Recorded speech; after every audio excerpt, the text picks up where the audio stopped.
Tēnā koutou katoa, good afternoon and welcome. I'll hand straight to Dr. Bloomfield to give you an update on the case investigations, and then I am going to speak a little bit about our vaccination program, of course, and some news around managed isolation and bookings. But straight to you, Dr. Bloomfield. Ngā mihi minata, kia ora anō koutou katoa, tēnei te rā tuatoro o te wiki o te reo Māori, ko te manako kei te whakanui tonu koutou i te reo rangatira. So today we're in the third day of Te Wiki o Te Reo Māori, Māori Language Week, as you know, and I hope you, like me, are also enjoying practicing and improving your te reo during the week. Today there are 14 new cases of COVID-19 in the community. All of these are in Auckland, and it takes our total number of cases in this outbreak to 983. There are also 3 cases of COVID-19 in our managed isolation facilities. Again today, early on, it's clear that all our current new cases are linked to existing cases. An analysis of yesterday's 16 cases showed that 3 were infectious in the community, creating 10 exposure events. However, these were all largely essential businesses such as petrol stations and dairies, the visits that we would expect people to be doing, and all prior to when people were notified they were a contact. On testing, a huge thanks to people in the Auckland suburbs of Mount Eden, Massey, Mangere, Whawona, Papatoetoe, Otara and Manurewa, who have been out and got tested. We saw an increase in testing across Tamaki Makaurau yesterday with 10,341 people taking the opportunity. A huge thank you to everyone across the motu as well who's been tested, a total of 15,105 tests processed yesterday. In terms of the Auckland boundary, later this week, police will begin checking that people who are permitted to cross the boundary have got proof that they have had a test in the last 7 days. Anyone who does need a test can go to any community testing centre, GPs or urgent care clinics that are providing that anywhere in the country, or they could book in with their GP. Saliva testing is now an option, and we've seen a good uptake of saliva testing, with 176 employers covering more than 1,800 employees signing up to use that modality. And in addition, over 350 individuals have also signed up. On contact tracing, we've now got 996 active contacts being managed by our team here and public health units across the country. Of those, 93% have had direct contact and 91% have returned at least one test. Continued follow-up happens of these people to ensure they get their later tests as well. As has already been reported, a worker at the So Auckland Hotel managed isolation facility in Auckland has tested positive for COVID-19 as part of routine surveillance testing. There is a potential link with the community case, so at this stage it's not being considered a result of in-facility MIF transmission, and ESR is rerunning the whole genome sequencing today, which should confirm that case is linked to the existing outbreak. We know the worker was fully vaccinated and is also now in quarantine.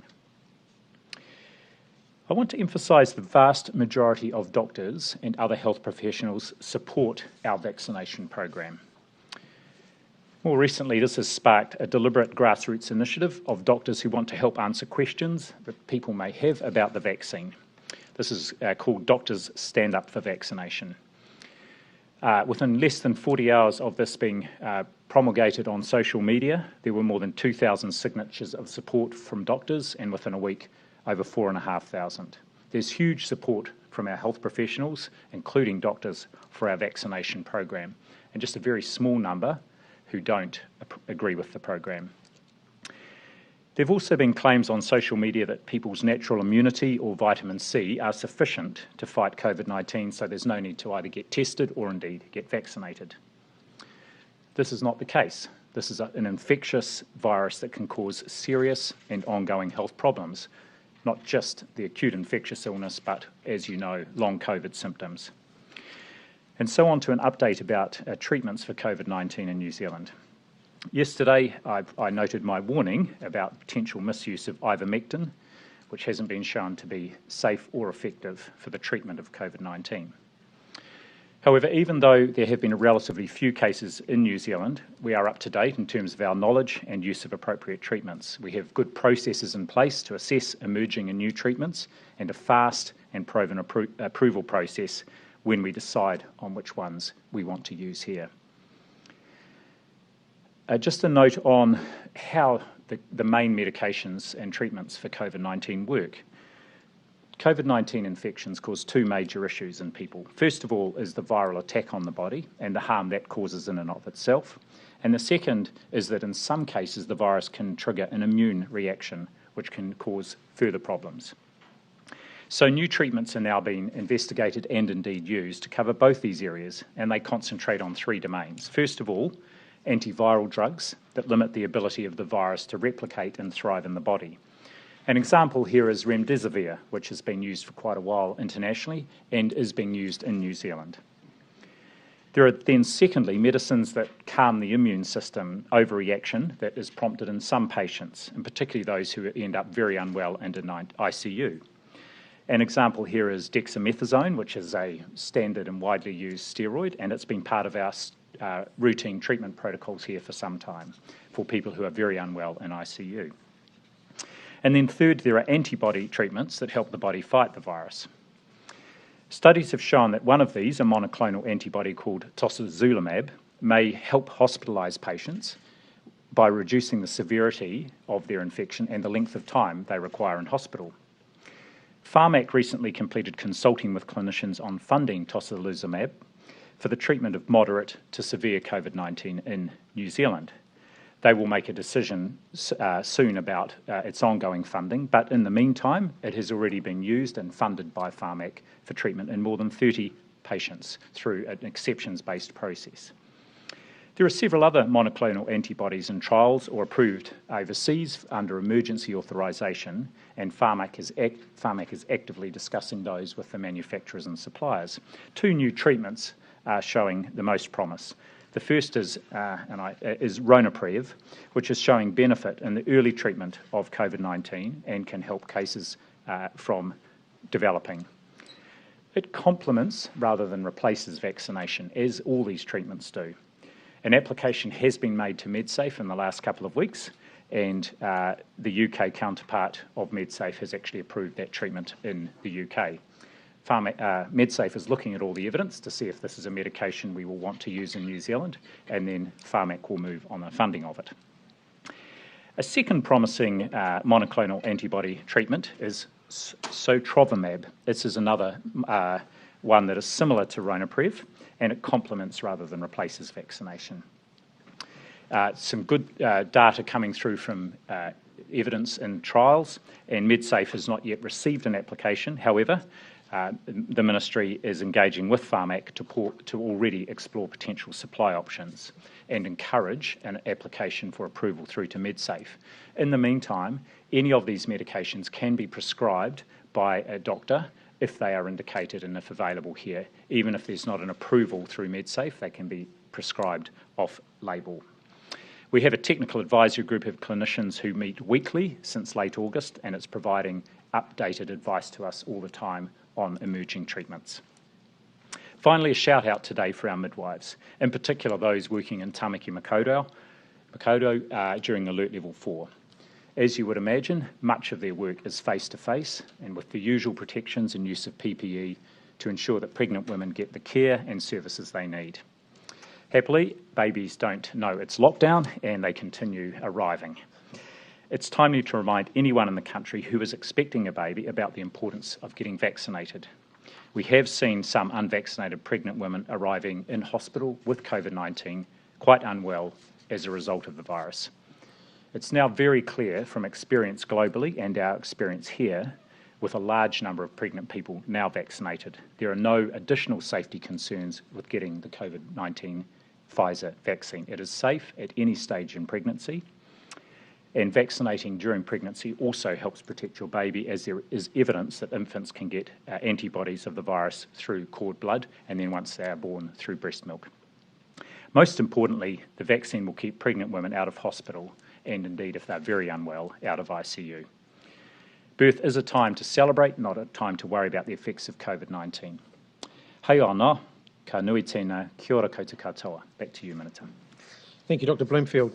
Some good news just out of Auckland International Airport. I can confirm that the first batch of doses that we purchased from Denmark touched down a little over an hour ago. These 250,000 doses, along with the 275,000 doses that we purchased from Spain last week, means that there is now nothing holding back our COVID-19 vaccination campaign. 62,000 doses were administered across the country yesterday. 26,793 of those were in Auckland. That means nationwide, of our eligible population, those aged 12 plus, more than 70% have now received at least one dose of the vaccine. 36% have received their second dose and are therefore fully vaccinated. However, underneath those numbers sits some challenges that we still need to highlight. 48% of Māori have had their first dose, 23% their second. 62% of Pacific peoples have had their first dose, and 32% have had their second. We're doing very well in the older age brackets. 90% of our 65 pluses have had their first dose, and 76% have had their second dose. For those aged between 40 to 64, those numbers are coming along nicely. 76% have had their first dose and 39% their second. So these are good numbers, they're encouraging numbers, but we need to see those continuing to climb. For those under the age of 40, we've got a lot of work to do there. And so please, if you haven't received your first dose and you're not booked in, please make sure you're booking in. There is a lot of availability of space in the vaccine program. It is easy to book. Bookmyvaccine.nz is the way to do it. It's easy to do, and we are asking all New Zealanders who have not booked in to make sure that you're booking in to get your vaccine. We are particularly focused on Auckland this week, of course. The Auckland DHBs have so far vaccinated over 1 million people, with over 500,000 people having received both doses. By the end of this week, we want everyone across metropolitan Auckland to have had the opportunity to have had their first dose. And we are making every effort to make sure that happens. The Northern Response vaccination centres are allowing walk-ins at all of their community vaccination sites. The number of pharmacies joining the vaccine rollout continues to rise. There are currently 51 pharmacies across metropolitan Auckland carrying out vaccines, and so far they've delivered over 170,000 vaccinations. A further 81 pharmacies will be joining the program very soon. At GP clinics, 118 sites are live, and a further 109 are being brought on board. As the Prime Minister revealed previously, we are launching our first vaccination buses tomorrow. Details are being finalised, but they'll basically be acting as pop-up vaccination centres to deliver outside of the bus to ensure that appropriate social distancing can be observed. We'll be taking the vaccination buses to areas where vaccination numbers are low, or where we know communities might be finding it more difficult to access the existing vaccination services we're providing. We're looking to extend this program to up to 12 buses to make sure that we can reach communities across the wider Auckland area over the coming weeks. So we want to make it as easy as possible for everyone to get vaccinated, and particularly so if you're in Auckland. It is our best protection as we plan to move down alert levels. On to managed isolation and quarantine. As I indicated here a couple of weeks ago, we did have to make a very difficult decision to pause the further release of vouchers for managed isolation in light of the growing number of community cases we were needing to accommodate in our MIQ facilities. And I do want to acknowledge again now, as I did then, that that poses a significant challenge for Kiwis who have been looking to return home, and for others who have a good reason for wanting to come to New Zealand. So today I have some further good news. I can confirm that that pause will be lifted from Monday the 20th of September. The local pressure on our MIQ system has started to ease, and we do have rooms available between now and Christmas. The first 3,000 or so of those rooms will be released from Monday. 4,000 rooms a fortnight will be released in stages over these months, as is our usual practice. As I signalled previously, the way people apply for these rooms will change. So, some critical times. from 8 a.m. on Monday, New Zealand time, the lobby will be open and the room releases will start from 9 a.m. The whole system is designed to improve the experience for those using the Managed Isolation Allocation System, MIAS, and to level the playing field. But I do want to stress again, it isn't a silver bullet, and we are fully expecting that there will be more demand for the rooms than there are rooms available. While we make it easier for people who are fully vaccinated to come into New Zealand, while we're looking at the options to do that from next year, we do expect that pressure on our managed isolation facilities will continue through at least until the end of this year. More than 170,000 people have come back into New Zealand through that system. That is a much larger portion than other comparable countries have accommodated through their managed isolation, but there of course are still those unavoidable constraints. So the lobby system is a big change, and all the detail on how it will work will be up on the MIQ website shortly. But I want to make a couple of quick points. It's not a first in, first served model. So if you join any time between 8 a.m. and 9 a.m. New Zealand time, that will secure you an ability to participate in the process. Everybody who enters the lobby during that time will have an equal chance of getting an invitation to book. People will be held in the lobby until the room release begins. Then people will be automatically and randomly moved into a queue. When they get to the front of the queue, they'll be gradually allowed through the website in order to secure a room. There's no need to refresh the website regularly anymore. There's no limit on the number of people that can enter the lobby, thus registering that they are trying to secure a room. Once all the rooms have been taken, all of the available rooms that have been taken, the lobby will be closed. Anybody who is left in the queue or left in the lobby will be informed that the bookings have been completed for the day. That is until the next tranche of rooms is ready, and we will signal when those rooms are being released so that people will be able to come back to the site and take part in that process again. A few very important points. It is important that people know their preferred flight route and select the correct date for arrival once they are in the system. We don't want people to just grab any date if there aren't flights available that will get them there at that date. That could potentially see us wasting rooms. When we've got demand at such high levels, we don't want to see that happen. So people need to check the flight checker on the website before the lobby opens and make sure they're selecting an appropriate date. For people who are wanting to travel from Australia, Monday's voucher release will not include red flights from Australia at this time, so they won't be able to participate on Monday.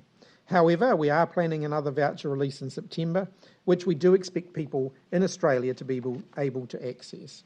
We'll be able to confirm that when a decision on the Trans-Tasman bubble, which we're expecting to be able to make in the next week, when we make that decision, we will signal the availability of red flights for people coming from Australia.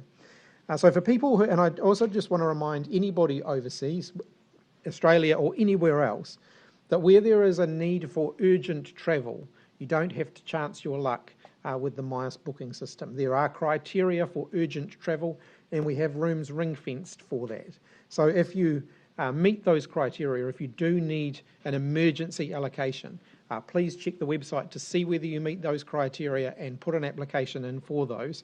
If you are successful going through that process, then you won't have to go through the MIAS booking system.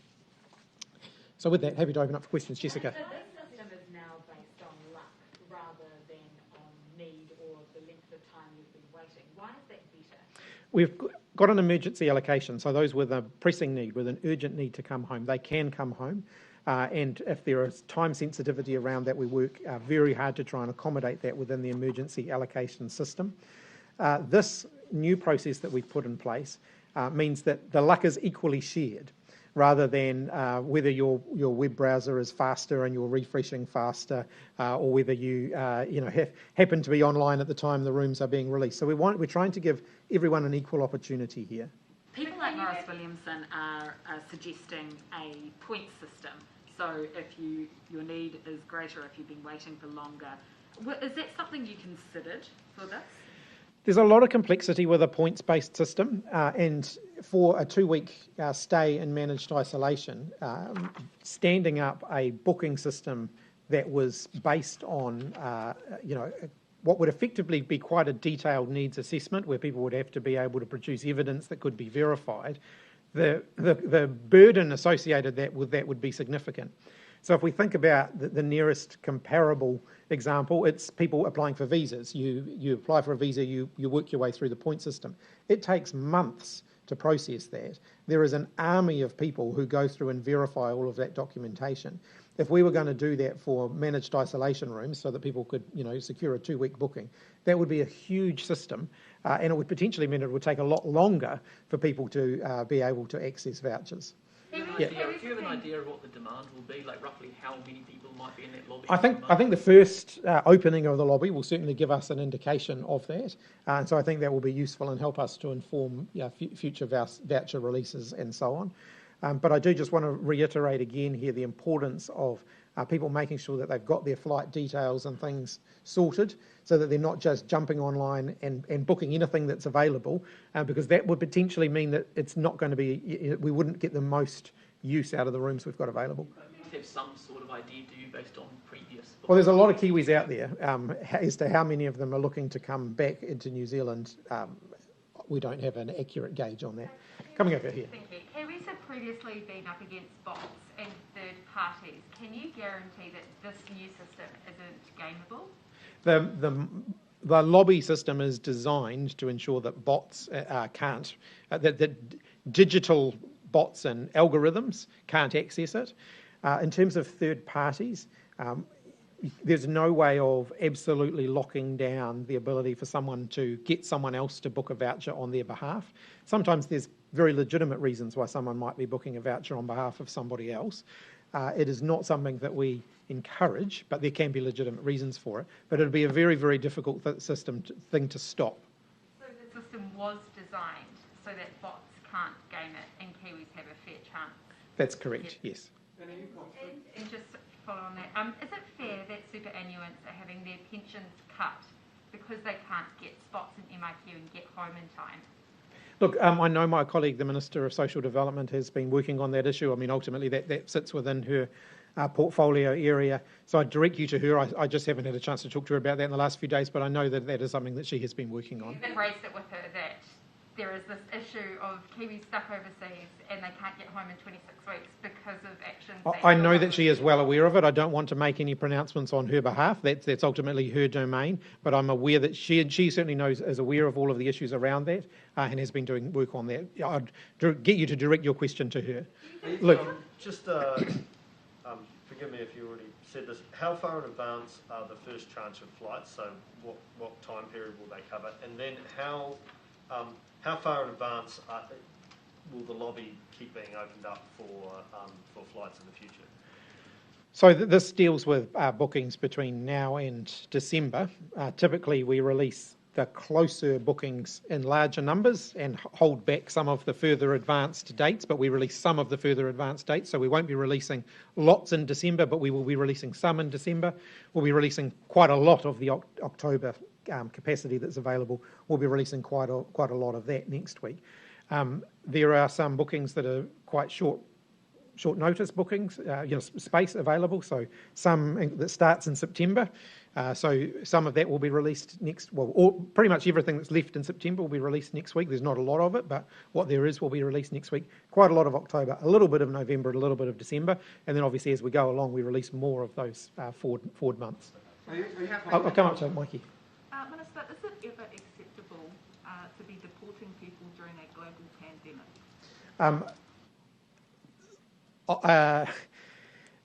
Ultimately, different countries will make different decisions on that, and I'm not going to... Because we're still deporting people despite there being a global pandemic, including to Fiji, who's having a really rough time at the moment. Look, that's not something that I have been briefed on, so it's not a decision that I'm involved in the process on there. Ultimately, other ministers have jurisdiction there, so you'd best direct your question to them. Knowing that we are deporting people back to Fiji, considering as the COVID-19 recovery minister, you yourself knows how difficult it is to deal with the pandemic, knowing what's happening in Fiji in particular. Oh, look, I would say that we are providing a lot of support to Fiji. We have people on the ground in Fiji helping. We've been supplying vaccines to Fiji.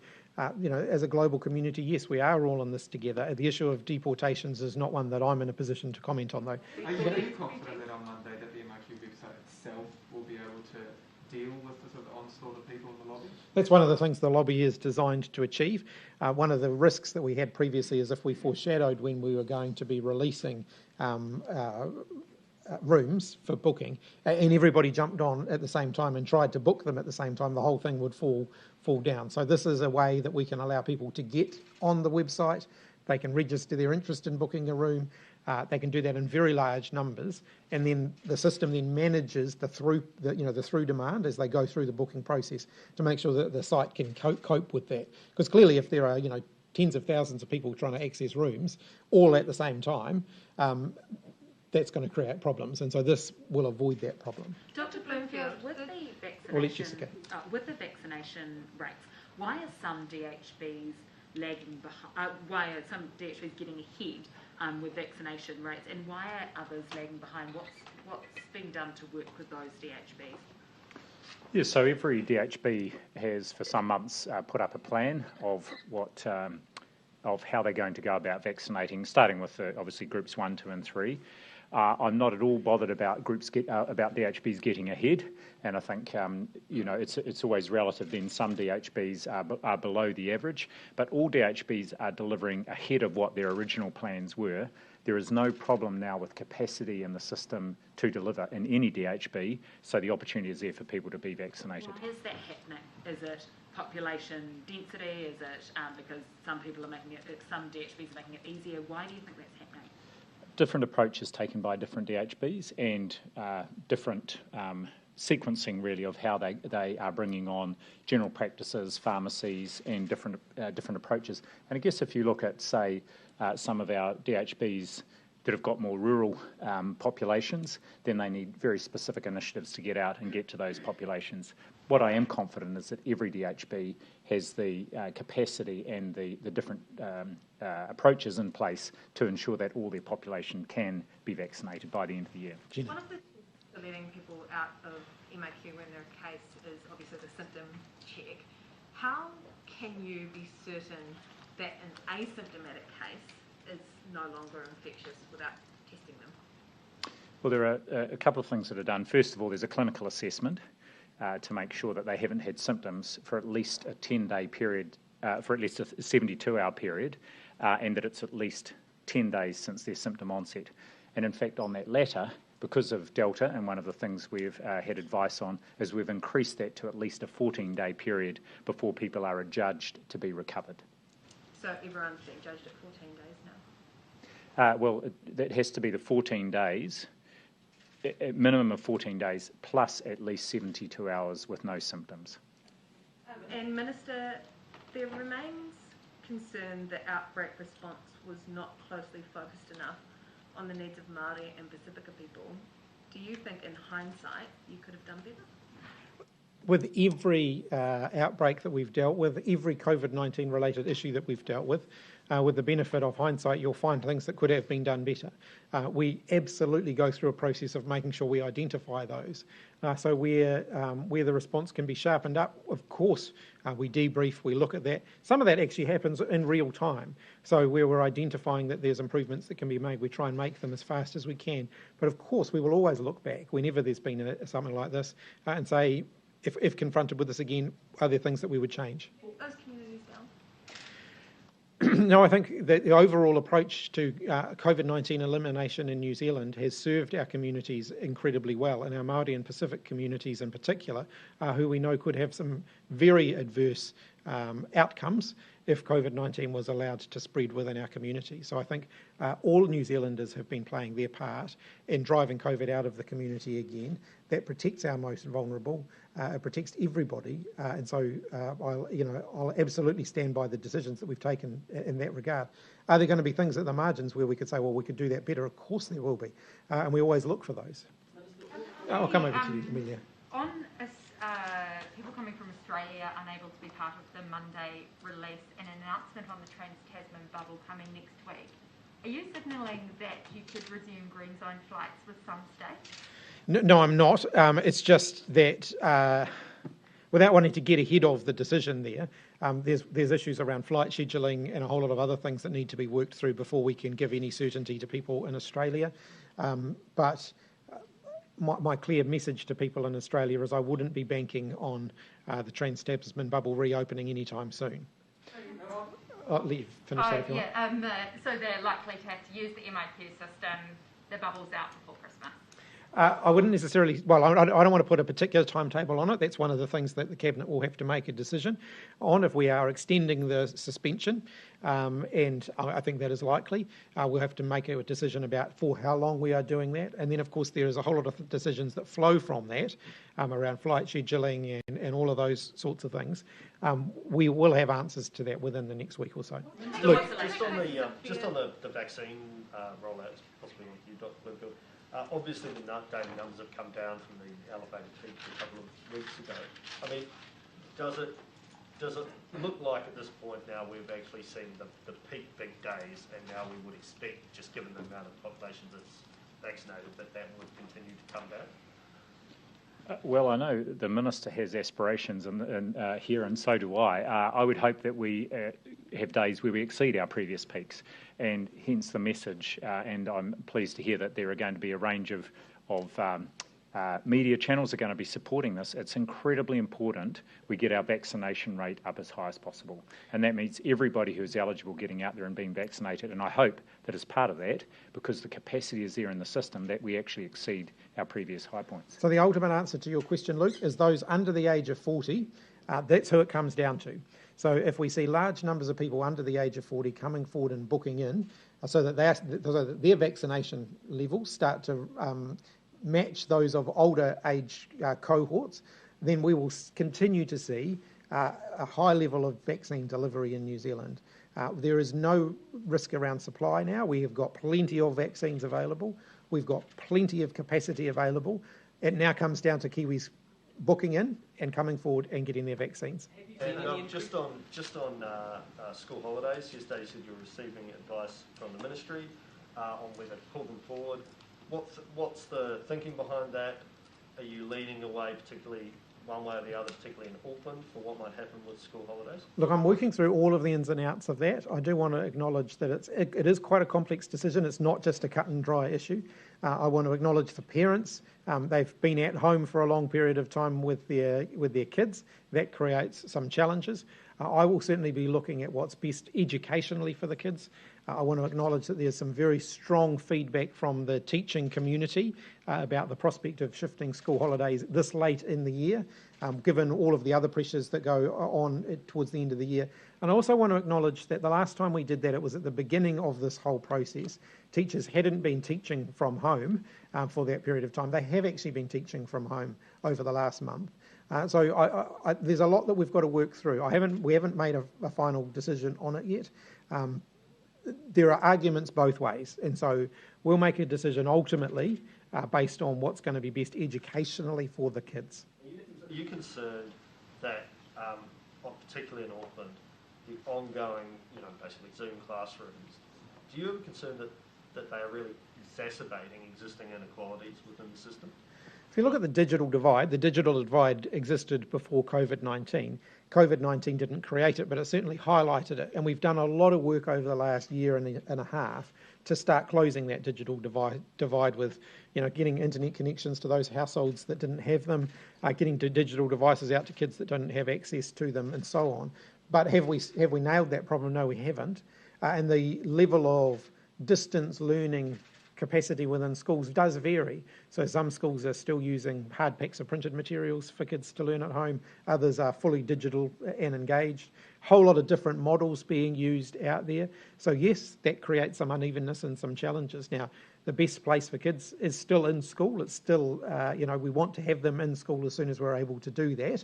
At this point, we don't have a specific timetable for that yet.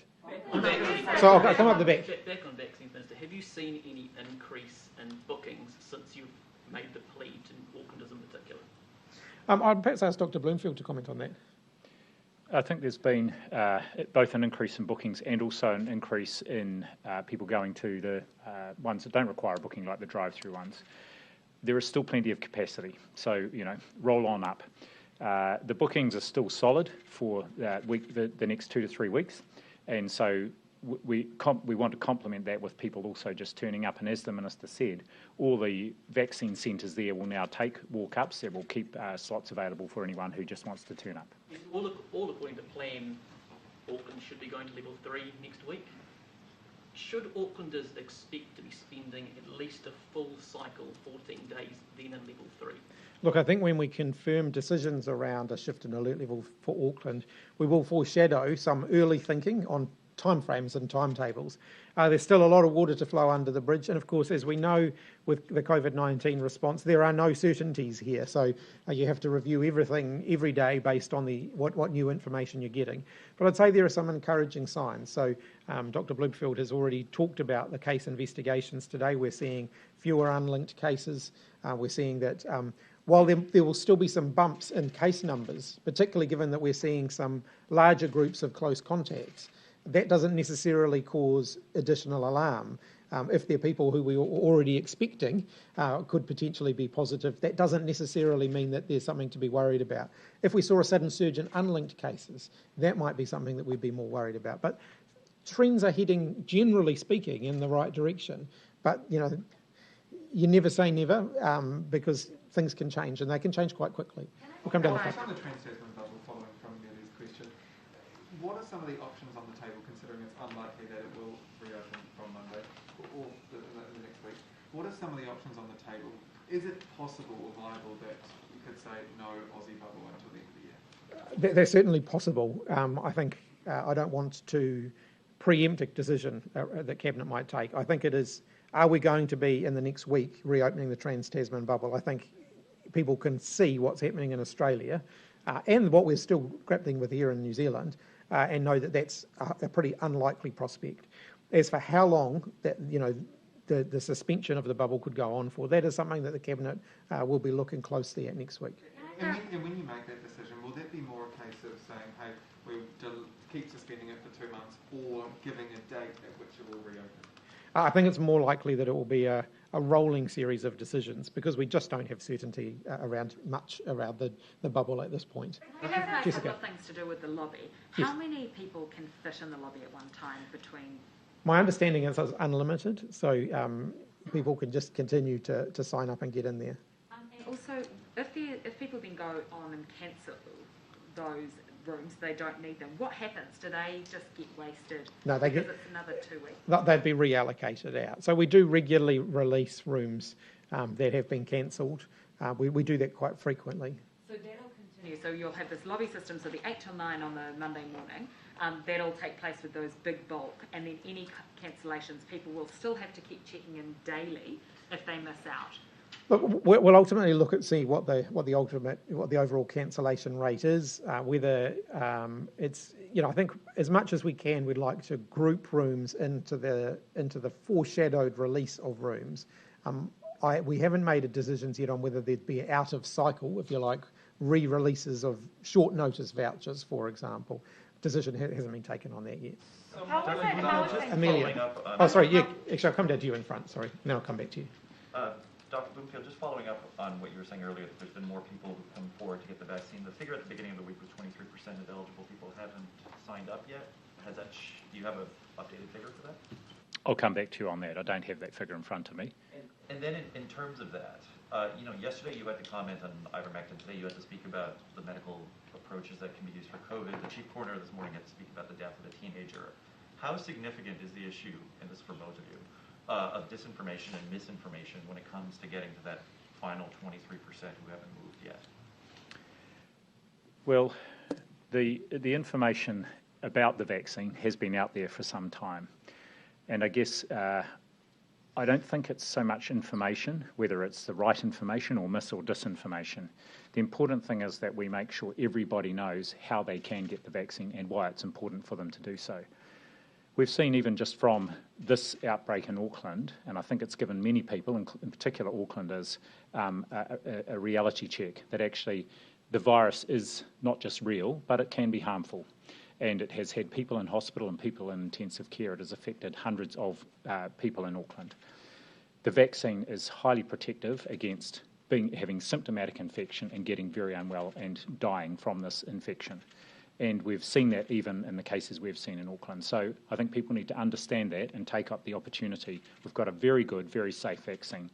I don't like to emphasise the misinformation and disinformation out there, because I think the vast majority of New Zealanders understand that getting vaccinated is the right thing, and we will make sure they can. I think it's also important to remember that some people aren't necessarily anti-vaccination, but they have some questions. It's legitimate to have questions. Make sure that you're asking those questions of the right people, not people who are potentially spreading misinformation. So talk to your GP, talk to a nurse. The nurses are very active in the vaccination program. Listen to some of our scientific community who are out there answering people's questions about the vaccine every day, and get good, reliable, fact-based information so that you can make an informed decision. It's perfectly okay to have questions. I think everybody should have questions when it comes to these sorts of things, but don't be sucked in by misinformation. Make sure that you're asking those questions of good, trusted, reliable sources. The second point that I would make is that we have consistently seen the level of vaccine hesitance declining in New Zealand from the beginning of the year, where it was still quite a significant number, to a much, much smaller number now. And that shows that as the vaccine's being rolled out, as people are seeing that it is safe, as confidence in it grows, and then I think we can be increasingly confident that we can get up to very high levels of vaccination in New Zealand, and we can do that quickly. And we have the capacity to do it. We have the capacity in the next couple of months to be one of the most vaccinated countries in the world against Covid-19. That relies on Kiwis coming forward to get their vaccines. The division, though, between the vaccinated and the unvaccinated overseas has become, in many places, divisive. It's become emotional, and it's hardened over time. Is there anything that the New Zealand government has done that you think will make New Zealand different? What we're also seeing from overseas is that COVID-19 is morphing into a pandemic of the unvaccinated. So yes, vaccinated people are affected by it, but nowhere near as badly as unvaccinated people are. And that is certainly true in places like the US, for example, where they've got very high vaccination rates in some areas and very low vaccination rates in others. So yes, of course, we look internationally at that. What we're seeing now, we've stayed very close to research on this around New Zealanders' attitudes towards the vaccine. I think New Zealanders are more informed about vaccines than we're seeing abroad. We're not seeing people being sucked into misinformation in New Zealand at the same rate as they are around the rest of the world. I'm incredibly proud of New Zealanders for that. And I just say to everybody who maybe does have those questions, just ask them of a trusted source. I'll come up the back here. Some modelling data shows that towards the end of August, Māori only made up around 10% of the new cases in the community, but in the last 5 days that's jumped to about 40%. One, is that concerning? And two, what will you be looking at doing something different to help contain that?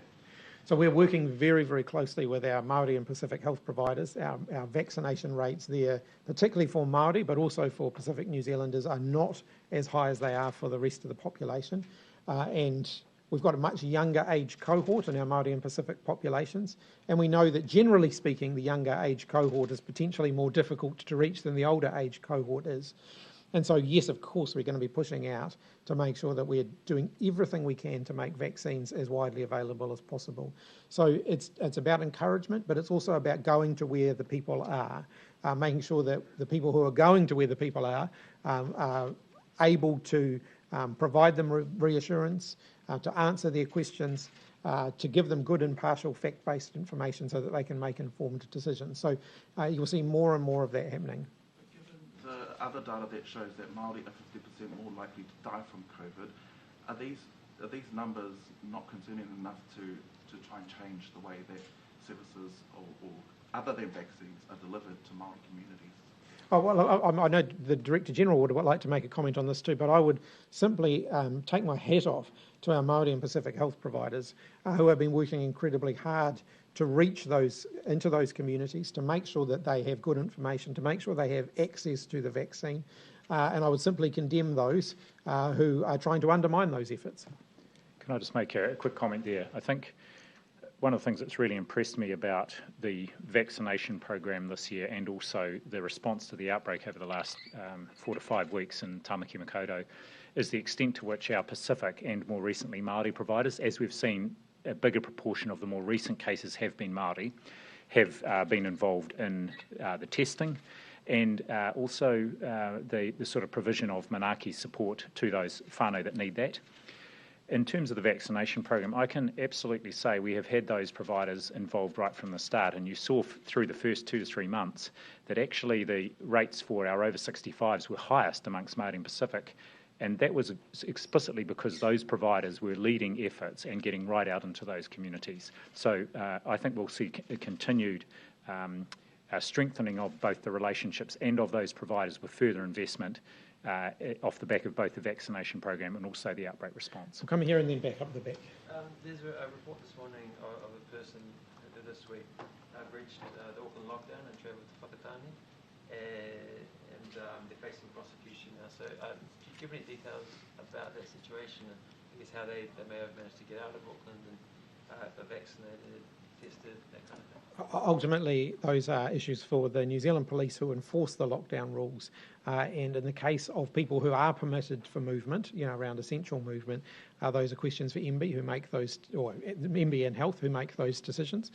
So no, I'm not going to comment on those, particularly not if there is a prosecution looming, or if even some kind of enforcement looming.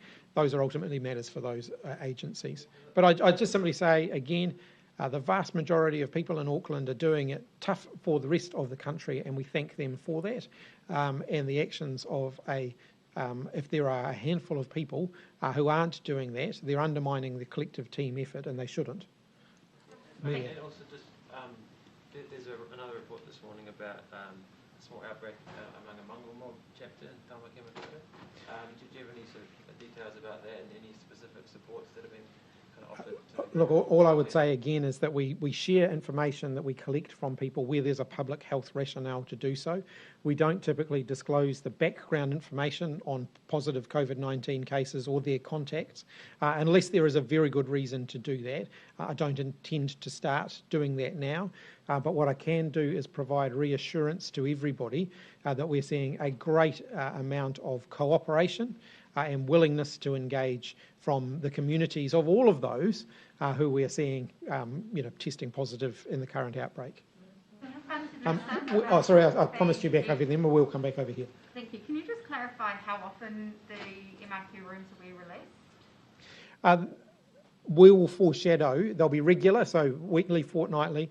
They'll be regular, and we will foreshadow when we are releasing them again. And for Kiwis stuck in Australia, they went there because your government said it was safe. Is it fair that they can't be included in Monday's release alongside everyone else who's stuck in other countries around the world? For the people in New South Wales, we worked very, very hard because they are the people who were ultimately captured by the sudden closure of the Trans-Tasman travel bubble, and they didn't have an opportunity to return home. In every other part of Australia, there was an opportunity for people to come back to New Zealand before the suspension really kicked in. For those in New South Wales, we worked really hard through a prioritised process to make sure that those who needed to come back were able to come back. I appreciate that with the passage of time, people who were able to sit it out for a period of time may not be able to do that indefinitely. And so that is one of the reasons why next week, when we make that decision, we will set out a lot more specific information for people. I know that there are Kiwis over there who want to get home, and we will certainly be, they are certainly front of mind. I don't want them to possibly feel that they've been forgotten. They have not. Is that urgent enough? This is day by day stuff these people are living by, and you're just pushing it off another week. Look, I acknowledge that COVID-19 has caused huge disruption to a lot of people. We've currently got Auckland at a high alert level, which is restricting people from doing a lot of what they would normally do. It's difficult, and I acknowledge that it's difficult, and we work as soon as we can to provide certainty for people. You're not giving that certainty, and also you're cutting off their pensions while they're overseas in a foreign country. Yeah, like I said, that's a question for the Minister of Social Development. I know that she has been doing work on that issue. We'll sort of span across the room this way. Yep. No, either of you know how many, if any, people have been using ivermectin, and is it becoming an issue here like overseas? Don't have any data on how many people have been using it. I do know there have been people going and requesting it from their GP, and you would have seen Dr. Brian Betty from the College of GPs a couple of weeks ago addressing this and also reminding people or telling people that it's not a safe treatment and they shouldn't be asking for it for this purpose. There have been people who've been wanting to and trying to import it as well, but I don't have any numbers on that. Concerned about that? Does it need to be recorded? That it is not recorded? Are you concerned that it may become an issue, and do you think it should be recorded in terms of the numbers? I don't think it needs to be recorded, and one of the reasons I've emphasised over the last 2 days that it's not a proven safe treatment is because it is of concern if people are believing misinformation that is the case. It's not a safe proven treatment, but what people can do if they want to be safe from COVID-19 is get vaccinated. That is safe and very effective. Luke and then Jessica. Just on the couple who went from Auckland to Hamilton to Wanaka, firstly, do we have any information on what exemption they used to get across the border? And secondly, we understand that they took a commercial flight back up to Auckland. Is that appropriate given the potential risk? I don't have any further information. Sorry, I don't have any further detail on that. Yeah. Judith Collins, former Press Secretary Janet Wilson, had a go at Ms Collins today, saying that the attack on Susie Wiles was completely unacceptable for the leader of the National Party. Do you agree with her on that? I noticed that Judith Collins on Radio New Zealand said this morning that thought leaders should lead by example. I do completely agree with that. I can only take from that she does not regard herself as a thought leader. Yes. Just on, there's been suggestions around businesses offering cash incentives or, prizes to get people vaccinated. What responsibility do businesses have on encouraging their staff to get vaccinated? Look, I think businesses should encourage their staff to be vaccinated. One of the best things that they can do at this point is make sure that they have the time to go and be vaccinated and to fully support them in that decision. And we're seeing really, really good support from employers for people to do that. I haven't got anything further to say around incentives at this point. Ultimately, the biggest incentive should be that people don't want to get COVID-19 and want to protect themselves and protect their families and protect their community. That has to be the number one incentive here, and everybody should be focused on that. Vaccination keeps yourself and the people who you love and care about, helps to keep them safe. And just on those monoclonal antibody drugs that are being considered by vaccine, why did MedSafe not proactively request clinical trial data from the manufacturer and instead wait for them to apply, given the potential benefits that they could have? Yes, so MedSafe requires the manufacturer to put in an application, which is quite a detailed process for approval. Just to go back to one of my earlier comments, that doesn't stop those medications from being used. There is a section under the Medicines Act that allows clinicians to use those medications even prior to there being an application and approval, and indeed in this case even they can also be publicly funded. Yeah. With regards to one of the mob's members in Auckland isolating, should that woman that reportedly presented to Middlemore, got a COVID test and discharged herself before the result, should she have been able to go while there was a COVID test pending, considering Auckland is in lockdown at the moment? I'll hand that one to the Director General. Yes, that's not unusual. There was no obligation on it. There's no obligation on anyone to stay. They can, of course, self-discharge. I think the important thing here is, as soon as the positive result was received, the person was followed up and found very, very quickly, and then that triggered a whole range of follow-up contact tracing. Just following up on that, considering the number of people at that residence where she returned to, is there any risk, sort of broader risk, because of the number of people there involved?